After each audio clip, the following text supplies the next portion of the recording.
As many of you are no doubt aware, Frankfurt Airport's new Terminal 3 is due to open in just a few weeks.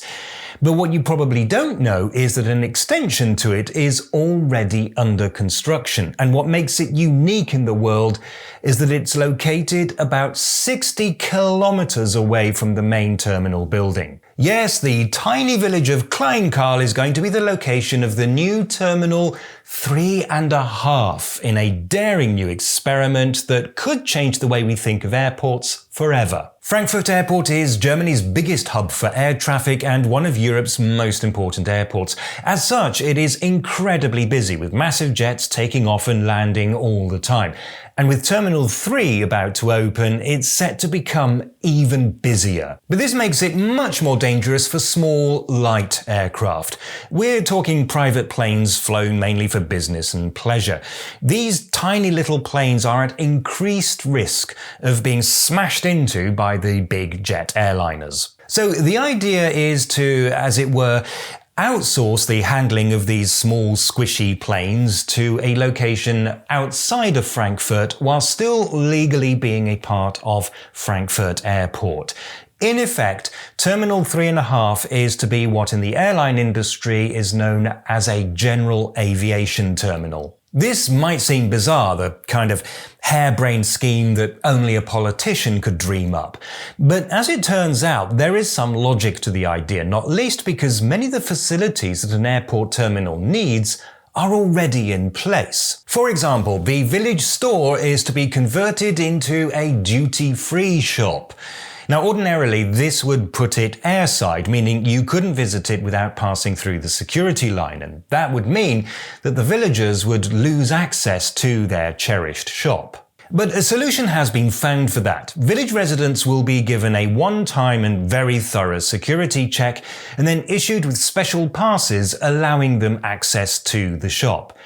Now, obviously, the shop will no longer stock things like flour and eggs, but villagers will be able to buy as many Toblerones and gigantic bottles of vodka as they want. In a similar fashion, the new terminal will also have a bar and restaurant, a fire station, a prayer and meditation room, and even a children's play area. All of it already there basically for free, which is a pretty good deal for Frankfurt Airport. And what does the village hope to get out of it? Well, if all goes well, a tourist industry.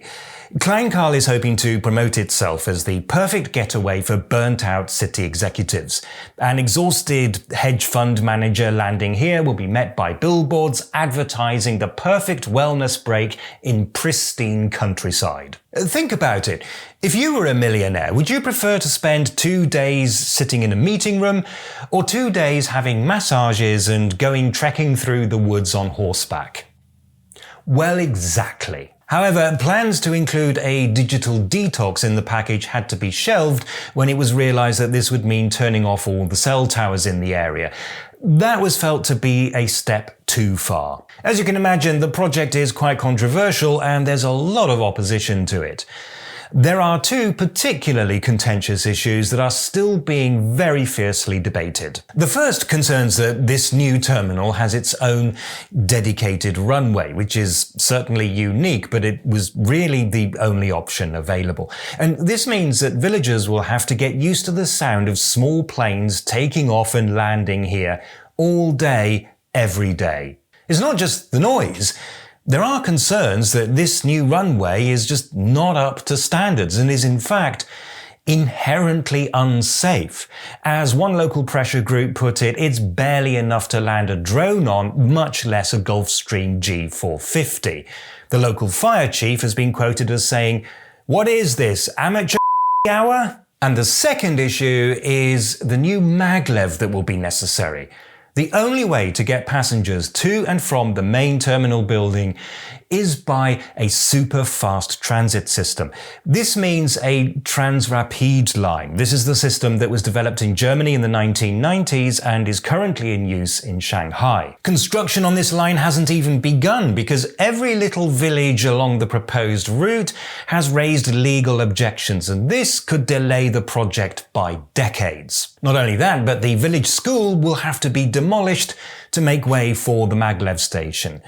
And while this has been welcomed by all the elementary school children, it has been fiercely opposed by all of their parents. Nevertheless, construction of the new terminal is progressing and it is expected to open by the end of the century. Now, I reached out to the Mayor April Scherzinger, who refused to be interviewed on camera but did release this statement. "Don't look at me, I've only just been elected. It's my predecessor you should be talking to." I was unfortunately unable to contact the former mayor, who was last seen boarding a plane bound for the Cayman Islands and carrying a holdall seemingly full of banknotes. But if I do hear anything, I'll be sure to let you know. So, there it is.